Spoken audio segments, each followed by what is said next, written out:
Hello students, welcome back. तपाईहरुलाई फेरि अब नयाँ भिडियो भेक्टर क्लास 9 को पार्ट नम्बर 5 मा स्वागत छ। हेरौँ अब के छ, हामीहरु भेक्टर 4 सम्म हामी सिकाइसकेको थियो हैन। भेक्टर 4 मा पार्ट 4 मा के छ, इन्ट्रोडक्सन छ, पढ्नु होला। युनिट भेक्टर जो यसमा एक्सरसाइजमा काम लाग्छ। अनि 3 सम्म हामीले एक्सरसाइज गरेको थियो हैन। एक्सरसाइजमा हाम्रो कति नम्बरसम्म भइसकेको थियो, 30 नम्बरसम्म। 40 नम्बरदेखि फेरिदेखि स्टार्ट गरौँ। हेर्नुहोस् त, प्र्याक्टिस बुक हामी पढ्दैछौँ। यहाँ चाहिँ क्वेसन आउँदै होला, हेर्दै गर्नु, पढ्दै गर्नु। अनि हेर्नु त, म पढ्छु। के छ 40 नम्बरमा, एबी को भ्यालु चाहिँ फाइन्ड गर्नु छ हैन। एबी को भ्यालु फाइन्ड गर्नु छ। अनि पी क्यू आर एस दिइसकेको छ। अनि पिक्यू भेक्टर बराबर आरएस भेक्टर दिइसकेको छ। अब हेर्नु, पिक्यू भेक्टर यहाँ हिन्ट दिएछ, एबी को भ्यालु फाइन्ड गर्नु छ। अनि हिन्ट यहाँ के दिएछ, पिक्यू भेक्टर र आरएस भेक्टर दुवैलाई के भनिदिएछ, इक्वल भनिदिएछ हैन। पिक्यू भेक्टर र आरएस भेक्टर के भनिदिएछ, इक्वल भन्। म क्वेसन सार्दैन, टाइम लाग्छ हैन। त्यसैले पिक्यू भेक्टर बराबर आरएस भेक्टर दिइसकेको छ। अब हेर के छ, हामीलाई यहाँ पिक्यू भेक्टर छ अनि आरएस भेक्टर दुवै इक्वल छ। हामी दुवैले इक्वल गरेर एबी को भ्यालु फाइन्ड गरिदिने, एकदमै इजी, सर्टमा बन्छ। ठिक छ। अब हेर्नु त, पिक्यू भेक्टर फाइन्ड गर्नको लागि पी लाई x1 y1 र क्यू लाई x2 y2 मान्नुपर्छ। यो पछिल्लो भिडियोमा मैले सिकाएको थिएँ, हजुरहरू हेर्दै गर्नु। हरेक पार्ट हेर्नु, एकदमै इजी लाग्छ। कुनै पनि च्याप्टर भेक्टर धेरैजनालाई गाह्रो लाग्छ, तर छ धेरै एकदम इजी च्याप्टर। हेर्नु त, अब पिक्यू भेक्टर फाइन्ड गर्नु छ। यसको मतलब पी लाई x1 y1 मान्दिने, त पी के दिएछ, एबी दिएछ हैन। पी एबी लाई के मान्दिने, x1 अनि y1। ठिक छ। अनि क्यू छ, फेरि पी छ सुरुमा, त पी लाई x1 y1 र क्यू छ लास्टमा, त क्यू लाई x2 y2। क्यू छ 16 12 दिएको, यसलाई के मान्दिने, x2 y2। बात खतम। अब हेर्नु त, पिक्यू भेक्टर कसरी फाइन्ड हुन्छ। पिक्यू भेक्टर इजी तरिकाले, कलम भेक्टर फाइन्ड गर्ने तरिका x2 - x1 by y2 by हैन, y2 - y1 तल हैन। x2 - x1, x2 के छ 16 माइनस a, अनि y2 के छ 12 - b इक्वल टु, अब यहाँ के आयो, आरएस छ भने आर लाई न x1 y1 र यसलाई न x2 y2। त पहिला आरएस फाइन्ड गर्नुको लागि आर लाई के मान्नुपर्छ, x1 y1 हैन। अब हेर्नु फेरि, आर जुन छ, आर लाई यहाँ आर के दिएछ 4 अनि फेरि यस के दिएछ 12 8। अब हेर्नु के छ, हामीलाई एउटा कुरा थाहा हुनुपर्छ के, जरुरी छैन कि x1 y1 र x2 y2 नै मान्नुपर्छ। मेरो मन छ x3 y3 र x4 y4 पनि मान्दा त पनि इजी। त्यही हो, सुरुवालालाई खाली पहिला मान्ने र सेकेन्डवालालाई पछि। हेर्नु त, यहाँ सुरु छ आर, त यसलाई मैले x3 र y3 मानिदिएँ, अनि x3 र y3। ठिक छ। अनि यसलाई मानिदिएँ x4 र y4। यो जरुरी छैन कि खाली 2 1 2 1 2 गरेर मान्ने हैन। अब आरएस छ, त आरएस छ भने सुरु, हेर्नु यहाँ पिक्यू छ भने क्यूबाट हामीले पी लाई घटाएको छ हैन, x2 - x1। त्यस्तै आरएस छ भने यसबाट यसले घटाउने हैन, x4 - x3। त x4 के छ 12, त 12 तपाईहरु फर्मुला लेख्दै गर्नु के, यहाँ x2 - x1, यहाँ x4 - x3, एक स्टेप तपाईहरु लेख्नु हैन। अब y4 - y3, y4 - y3 भनेको 8 - 4। हेर्नु, एबी को भ्यालु सल्भ गर्नु छ। कसको भ्यालु, एबी को। त एबी को भ्यालु सल्भ गर्नु छ भने अब हेर्नु कति इजी छ। हेर्नु त, 16 - a = 8। अनि अब यहाँबाट a = के भइहाल्छ 8। फेरि 12 - b = 4। हेर्नु, माथिवालासँग इक्वल, तलवालासँग इक्वल। अब हेर्नु त, यहाँ b को भ्यालु के आइहाल्छ 12 - 4 8। सिम्पल, एकदमै इजी। a को भ्यालु पनि 8 र b को भ्यालु पनि 8 आयो। एकदमै इजी छ कि छैन, धेरै इजी हो हैन। हेर्नु त, अब फेरि अर्को एक्सरसाइजमा अर्कोमा कसरी गर्ने, मेट्देऊ, स्क्रिनशट लिइहाल्नु। ठिक छ, मेटौँ। अब हेर्नु, यो 14 नम्बर त्यस्तै हो के, 14 नम्बर एकदमै झन् इजी हो। ठिक छ। अब 15 नम्बर पनि त्यस्तै हो। 15 नम्बर तपाईँ गर्नु होला, के भनिदिएछ, कि डिआर हेर्नु त के भनिदिएछ डिआरएसटी दिइसकेको छ अनि भइरहेको छ सो गर्नको लागि D R vector is equal to S T केही छैन डिआर को पनि म्याग्निट्युड निकाल्दिनु एसटी को पनि म्याग्निट्युड निकाल्दिनु डिआर को पनि म्याग्निट्युड त्यतिकै आउँछ र एसटी को पनि म्याग्निट्युड त्यतिकै डिआर को डाइरेक्सन पनि निकाल्नु होला ठीक छ अनि डाइरेक्सन पनि त्यतिकै आउँछ र एसटी को डाइरेक्सन पनि त्यतिकै आउँछ नतरी त्यति पनि नगएर दुवैको डिआर को कॉलम भेक्टर र एसटी को कॉलम भेक्टर फाइन्ड गर्नु होला यो दुवै इक्वल आउँछ यो भइदिन्छ दुवै इक्वल ठीक छ यसो गरे पनि हुन्छ ठीक छ नतरी म्याग्निट्युड डाइरेक्सन गएर अझै राम्रो ठीक छ अब हेर्नु 16 नम्बरमा के भन्दैछ ए दिइसकेको छ बी दिइसकेको छ अनि एबी को कॉलम भेक्टर दिइसकेको छ अनि भन्दैछ एबी को भ्यालु फाइन्ड गर्नको लागि त एबी को कॉलम भेक्टर दिएको छ त एबी को कॉलम भेक्टर हामी फाइन्ड गर एकदमै इजी हो 16 मा पनि मलाई सायद गर्नु पर्दैन के तब पनि हेर्लिनुस् हेर्नु के हुन्छ तपाईहरुलाई एक्सरसाइज गर्दै गर्नु अनि कुनै पनि हार्ड लाग्छ नि त तपाई कमेन्टमा गर्नुस् वा कन्ट्याक्ट गर्नुस् के कमेन्टमा लेख्नुस् कि यति नम्बर सर भएन त्यो त्यसको चाहिँ भिडियो म बनाउँछु के x1 y1 र यसको x2 y2 सर्ट भिडियोमा म त्यो सुल्झाउँछु के तपाईलाई कुनै पनि प्रब्लम भए कमेन्ट गरिदिनु अब हेर्नु यहाँ a र b पोइन्ट दिएछ अनि ab भेक्टर पनि दिइसकेको छ ab भेक्टर के दिएछ 4 2 हैन 4 2 अब हेर्नु त यहाँ ab भेक्टर 4 2 दिएछ अनि भइरहेछ ab को भ्यालु फाइन्ड गर्नको लागि त यहाँ हामी फर्मुला त लगाउन सक्छौं नि x2 x1 भनेको 6 a र y2 y1 भनेको y2b अनि minus y1 2 is equal to 4 2 यहाँबाट 6 a इज इक्वल टु 4 त a को भ्यालु सल्भ गर्नु अनि b - 2 बराबर 2 अनि b को भ्यालु सल्भ गर्नु इजी हैन इजी भेरी इजी हैन एकदमै इजी हो मेटिदेऊ ठीक छ अब हेर्नु त 16 नम्बर भइ हुन्छ हेर्नु त अब 17 नम्बरमा के भन्दैछ पोजिसन भेक्टर फाइन्ड गर्नको लागि पोजिसन भेक्टर भनेको के हो मैले भनेको थियो अहिलेको इन्ट्रोडक्सनमा सबैभन्दा फर्स्ट भिडियोमा पोजिसन भेक्टर भन्ने थिए तब पनि म भनिदिन्छु अलि सर्टमा पोजिसन भेक्टर के हो यस्तो भेक्टर जुन ओ बाट स्टार्ट हुन्छ भने ओ के हो त ओ हो ओरिजिन ग्राफमा 0 0 जुन हुन्छ बीचमा त्यो हो ओरिजिन ठीक छ अनि त्यो ओ बाट स्टार्ट ओरिजिनबाट जुन भेक्टर स्टार्ट हुन्छ स्टार्टिङ पोइन्ट कहाँबाट हुन्छ ओरिजिनबाट ओ बाट त त्यसलाई हामी के भन्छौं पोजिसन भेक्टर त हेर्नु पोइन्ट दिइसकेको छ जस्तै ए दिइसकेको छ 6 8 अनि भन्दैछ यसको पोजिसन भेक्टर को म्याग्निट्युड फाइन्ड गर्नको लागि त पहिला पोजिसन भेक्टर चाहियो तब नि यसको म्याग्निट्युड हेर्नु के छ पोजिसन भेक्टर सपोज यो ग्राफ हो हैन यो ग्राफमा ओ कतै होला ओ भनेको यो बीचमा ओरिजिन अनि ए होला कतै सपोज 6 8 त 1 2 3 4 5 6 अनि माथि 8 त्यसरी सपोज 6 8 यहाँ होला हैन ए पोइन्ट होला यहाँ ठीक छ अब यहाँबाट यहाँसम्मको भेक्टर यहाँसम्मको भेक्टर लाइनलाई के भन्छौं हामी ए को पोजिसन भेक्टर जसलाई हामी ओए ले डिनोट गरिन्छौं हेर्नु ए को पोजिसन भेक्टरलाई हामी के भन्छौं ओए भेक्टर ए को पोजिसन भेक्टर भनेको ओए भेक्टर किनभने स्टार्ट कहाँबाट ओ बाट हुन्छ त त्यसलाई हामी के भन्छौं पोजिसन भेक्टर ए को ठीक छ अब यो ओए पहिला फाइन्ड गर्नु पर्छ अनि त्यसको म्याग्निट्युड त हामी इजिली के गर्न सक्छौं ओए भनेको ओ बाट स्टार्ट हुन्छ त ओ लाई हामी x1 y1 र ए लाई x2 y2 मान्देऊ ओ लाई के मान्देऊ ओ भनेको 0 0 हुन्छ यसलाई हामी के मान्देऊ यो फिगर गर्नु पर्दैन फिगरमा फिल लिनको लागि बुझाए अनि यो x2 y2 यो त बुझ्नु भयो नि एक यहाँ सपोज 6 8 होला यहाँ 8 त यहाँ देखि यहाँ सम्मको जुन भेक्टर हुन्छ नि त्यसलाई ए को पोजिसन भेक्टर त यसको म्याग्निट्युड भनेको यसको लेन्थ भएन छ फाइन्ड गर्नको लागि त हामीलाई ग्राफमा त ड्रा गर्नु पर्दैन किन ग्राफमा ड्रा गरिराख्नु जब थ्योरेटिकली हुन्छ भने किन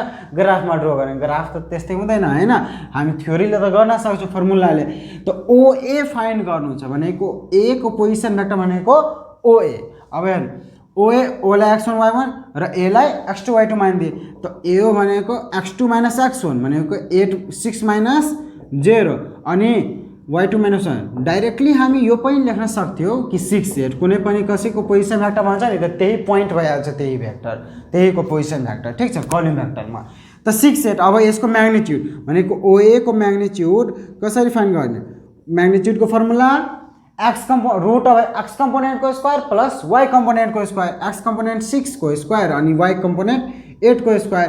त 6 को square 36 plus 64 equal to root over 100 अनि 10 भइहाल्छ। त 10 युनिट यसको के भयो, म्याग्निट्युड भयो। इजी छ नि, एकदमै इजी हो यसको म्याग्निट्युड फाइन्ड गर्ने तरिका एकदम। कुनै डाउट भए कमेन्ट गर्नु मलाई, ठिक छ। कुन नम्बरमा डाउट भयो हजुरलाई फेरि त्यो बुझाउँछु, ठिक छ। अब हेर्नु त 18 नम्बर के भन्ने। अब 18 नम्बरमा नि कुन भेक्टर छ, युनिट भेक्टर। युनिट भेक्टर हजुरलाई मैले यसभन्दा पहिलो पार्टमा बुझाएको थिएँ। यो 5-6 मिनटको भिडियो होला, तपाईँ हेर्नु गएर टाइप गर्नु होला alpha coaching classes vector part 5 हैन, पार्ट 5 युनिट भेक्टर भनेर। न त च्यानलमा गएर अहिले त 2-4वटा भिडियो मात्र बनेछ, हेर्नु होला, ठिक छ। हेर्नु त के भन्दैछ, युनिट भेक्टर भन्दैछ कसको, त एबी दिएछ 2 3 युनिट भेक्टर मैले पढाएको छु हैन, फेरि एक्सरसाइजमा छ भने भनिदिरहेको छु। अब हेर्नु त यसको युनिट भेक्टर फाइन्ड गर्नु छ त भने कुनै पनि भेक्टरको युनिट भेक्टर फाइन्ड गर्ने। सपोज ए छ त ए को युनिट भेक्टर ए माथि टोपी पहिराइदिन्छु भने के भइहाल्छ, त्यसको युनिट भेक्टरको सिम्बल। अनि यसको फर्मुला के हुन्छ, ए भेक्टर बाई ए को म्याग्निट्युड भनेको कुनै पनि भेक्टरको युनिट भेक्टर फाइन्ड गर्नु छ भने त्यो भेक्टर र डिभाइड बाई त्यसको म्याग्निट्युड, ठिक छ। अब हेर्नु त बुझ्दै गर्नुहुन्छ, ठिक छ। हेर्नु त अब एबी को युनिट भेक्टर फाइन्ड गर्नु छ भने एबी को पहिला म्याग्निट्युड चाहियो, किनभने यहाँ ए छ तर यहाँ त एबी छ नि। त जस्तै ए हो त त्यस्तै एबी को युनिट भेक्टरको फर्मुला के होला, A B vector divide by A B को म्याग्निट्युड हैन। अब हेर्नु त यसको लागि एबी भेक्टर चाहियो, एबी को युनिट भेक्टर फाइन्ड गर्नुको लागि यसको चाहिँ के चाहियो, एबी भेक्टर, त त्यो त छँदैछ। अनि यो अर्को के चाहियो, एबी को म्याग्निट्युड। त एबी को म्याग्निट्युड पहिला फाइन्ड गरिलिने। एबी को म्याग्निट्युडको formula root over x component square plus y component. यहाँ त एक्स कम्पोनेन्ट वाई कम्पोनेन्ट छँदैछ, इजिली छ हैन। अब एक्स कम्पोनेन्ट 2 को स्क्वायर प्लस वाई कम्पोनेन्ट 3 को स्क्वायर रूट ओभर 4 प्लस 9 अनि equal to root over 13 unit यसको म्याग्निट्युड आयो। अब चाहिँ यसको माथि के पराइदिने, टोपी हैन। A B vector divided by A B को म्याग्निट्युड। कुनै पनि भेक्टरको यदि युनिट भेक्टर भन्छ भने त्यसको भेक्टर डिभाइड बाई त्यसको म्याग्निट्युड, ठिक छ। अब हेर्नु त एबी भेक्टर के छ, एबी भेक्टर 2 3 हैन, अनि डिभाइड बाई एबी को म्याग्निट्युड रूट ओभर 13। एकदम इजी। हेर्नु त अब यो 2 ले पनि यसरी लेख्दा पनि हुन्छ 1 बाई रूट 13, किनभने यहाँ त बाईमा छ 13, 1 बाई रूट 13 अनि 2 3 यसरी लेखिदिँदा पनि हुन्छ, यत्तिकै छोडिदिए पनि हुन्छ र यस्तो गर्दा पनि हुन्छ। 2 ले रूट 13 मा डिभाइड गरिदिने, फेरि 3 ले रूट 13 मा डिभाइड गरिदिने। त यो भइदिन्छ यसको चाहिँ के युनिट भेक्टर, ठिक छ। एकदम इजी। केही प्रब्लम भए भन्नु, मलाई लागिरहेको छैन केही यसमा प्रब्लम छ, एकदमै इजी हो हैन। तपाईँ पहिलोको भिडियो हेर्दै गर्नुहुन्छ भने यो सबै इजी लाग्छ। यदि डाइरेक्टली यो एक्सरसाइजवाला भिडियोमा कुद्नुहुन्छ भने धेरै हार्ड लाग्छ, ठिक छ। तर म सजिलो बनाउन कोसिस गर्छु यो पनि, ठिक छ। तर इन्ट्रोडक्सन हेर्नु के फिल आउँछ। हेर्नु के भनिरहेछ 19 नम्बरमा, एबी भेक्टर बराबर के 0.6 अनि भन्दैछ के for what value of K the following vector are unit vector. भनेको यो भेक्टर के को कुन भ्यालु राख्दा यो भेक्टर युनिट भेक्टर भइदिन्छ। यसको मतलब सरासर के भनिरहेछ कि यो युनिट भेक्टर हो अनि के को भ्यालु फाइन्ड गरिदिनु। त्यसको मतलब यो युनिट भेक्टर हो, यसको मतलब यसको म्याग्निट्युड के होला, कुनै पनि युनिट भेक्टरको म्याग्निट्युड के हुन्छ, 1 हुन्छ। युनिट भनेको 1, कुनै पनि युनिट भेक्टरको म्याग्निट्युड 1 हुन्छ। यसको मतलब एबी को म्याग्निट्युड पनि के होला, 1 होला, किनभने यो भन्ने दिएछ कि यसको यो युनिट भेक्टर छ भने के को भ्यालु फाइन्ड गर्नुस् हैन। अब हेर्नु त यो म्याग्निट्युड निकाल्ने फर्मुला म लगाउन सक्छु। यहाँ म्याग्निट्युड निकाल्ने एक्स कम्पोनेन्ट भनेको के, फेरि वाई कम्पोनेन्ट भनेको 0.6 यसको स्क्वायर इक्वल टू 1। अब हेर्नु त root over k square plus 0.6 को स्क्वायर के हुन्छ 0.36 equal to 1 squaring on both side गर्दा यो त रुट कट्छ squaring on both side squaring on both side गर्दा यसको स्क्वायर गर्छु भने हामी रुटलाई त काट दिन्छौँ 0.36 मात्र बस्छ अनि 1 को स्क्वायर के हुन्छ 1 नै हुन्छ। अब हेर्नु त के स्क्वायर बराबर 1 माइनस 0.36 अब हेर्नु त के स्क्वायर बराबर 0.64 अनि त्यसर्थ के बराबर के भइदिन्छ 0.8 रुट ओभर 0.64 0.8 के को भ्यालु के आइदियो 0.8 एकदम इजी छ नि दमै छैन यार दमै छैन एकदम इजी हेर्नु त इजी। अब 20 नम्बर पनि त्यस्तै हो तर मात्र के दिएछ यसमा चाहिँ हामीलाई भेक्टर जुन थियो त्यो कलम भेक्टरमा दिइसकेको थियो तर 20 नम्बरमा के दिएछ एउटा चाहिँ आई र जे को फर्ममा दिएछ भनेको 6i प्लस kj जसले हरेक भिडियो हेर्छ नि यो भिडियो यो चाहिँ यो हिसाब आफै सल्भ गर्न सकिन्छ यो 10 दिइसकेछ। अनि भइरहेछ find the unit vector of A unit vector of A भन्दैछ यसको मतलब ए को युनिट भेक्टर फाइन्ड गर्नु छ यसको मतलब ए भेक्टर पहिला चाहियो यो भेक्टर आफैमा कम्प्लिट छ यहाँ त के मिसिङ छ नि त पहिला के को भ्यालु फाइन्ड गर्नुपर्छ नि तब नि यसको चाहिँ युनिट भेक्टर त पहिला के को भ्यालु फाइन्ड गर्नु त के को भ्यालु कसरी फाइन्ड गर्ने त यहाँ हिन्ट दिएछ यसको म्याग्निट्युड दिएर त यसको म्याग्निट्युडको फर्मुला के हुन्छ एक्स कम्पोनेन्ट अनि आई जोरो जुन सटलवा हुन्छ नि त्यो हुन्छ एक्स कम्पोनेन्ट त आई जोरो सटलवा कुन छ 6 अनि प्लस वाई जे जोरो जुन सटल हुन्छ नि त्यो के भइहाल्छ वाई कम्पोनेन्ट त जे जोरो को छ सटल के त वाई कम्पोनेन्टको स्क्वायर अनि 10 अब हेर्नु त स्क्वायरिङ गर्दा रुट त कट्छ अनि यो 10 को स्क्वायर 100 भइहाल्छ यो 36 प्लस के स्क्वायर इक्वल टु के भइदिन्छ 100 देयरफोर के को भ्यालु सल्भ गर्दा हामीलाई के आउँछ 8 आउँछ के आउँछ 8 आउँछ। अब हेर्नु त यो के को भ्यालु के आइदियो 8 आइदियो। अब हामी भेक्टर कम्प्लिट भयो ए भेक्टर के भइदिन्छ 6i प्लस के को ठाउँमा हामी के हाल्न सक्छौँ 8 हाल्न सक्छौँ यहाँ के को ठाउँमा 8j। अब ए भेक्टर त आयो अनि यसको चाहिँ युनिट भेक्टर त युनिट भेक्टरको फर्मुला के ए भेक्टर अनि डिभाइड बाइ ए को म्याग्निट्युड कुनै पनि युनिट भेक्टर फाइन्ड गर्ने त्यो भेक्टर अनि डिभाइड बाइ त्यसको म्याग्निट्युड। हेर्नु त ए भेक्टर के छ 6i प्लस 8j बाई ए को म्याग्निट्युड 10 यहाँ 10 हाल्दिनु। अब 6 मा 10 ले डिभाइड गर्दा 6/10 अनि आई भेक्टर प्लस 8 मा 10 ले डिभाइड गर्दा 8/10 अनि जे भेक्टर को जे यो 10 ले दुवैमा डिभाइड गरिदिनु। अब काट्दाखेरि यो 2 3 6 2 5 10 भनेको 3/5i अनि प्लस यो 4/5j हैन यो काट्दा यस्तो भयो आन्सर। यो लेखिदिँदा पनि हुन्छ वा यसैलाई यसरी 1/5 कमन लिइदिने अनि 3i प्लस 4j क्यों हिल रहा है भाई इतना हेर्नु यो यस्तो लेख्दा पनि हुन्छ 1/5 दुवैमा छ कमन लिइदिए यो पनि भयो अनि यस्तो यति छाडिदिँदा पनि भयो ठिक छ एकदमै इजी छ। हेर्नु त